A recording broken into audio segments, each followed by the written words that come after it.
La première fois que j'ai rencontré Darlene, je ne la connaissais pas, je ne savais pas qui était la directrice et elle avait un gros charme, très charismatique, beaucoup de présence. Elle avait une vue très avant le temps, si je puis dire. En ce moment-là, on ne parlait pas encore d'inclusion. The school is very, very open now to the integration, and we do reverse, where the children come up, or we bring our children down.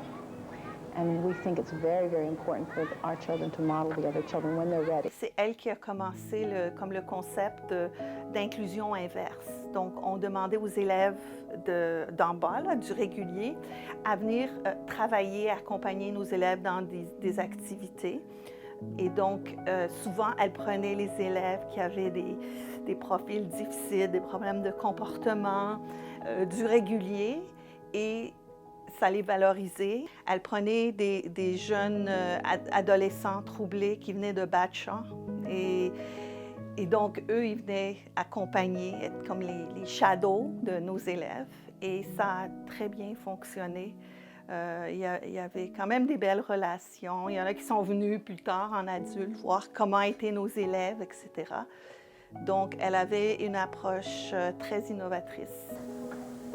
Il n'y avait pas de programme dans les écoles. Je pense qu'on était les seuls au Québec à ce moment-là qui avaient un programme spécifiquement pour l'autisme. Ce qu'elle a aussi fait venir, qui était différent, par exemple, des commissions scolaires, même aujourd'hui, c'est d'avoir les services d'ergothérapie, d'orthophonie sur place. Et tous les élèves sont vus, soit en groupe ou en un pour un, dépendamment de leurs besoins. Mais je sais que dans les écoles publiques, par exemple, il y a peut-être une orthophoniste pour 7 écoles. Donc, cet aspect-là est vraiment bien. Avant Giant Step, je n'avais jamais entendu parler de l'ergothérapie. Là, 34 ans. Maintenant, tout le monde en parle, hein? Et l'orthophonie, tout ça, mais c'était le fait qu'il y avait des services sur place. Je trouvais ça super parce que je suis là, j'ai vu l'évolution en autisme.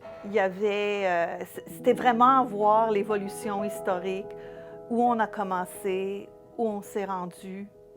Et donc, puis on voit vraiment les effets positifs sur les élèves.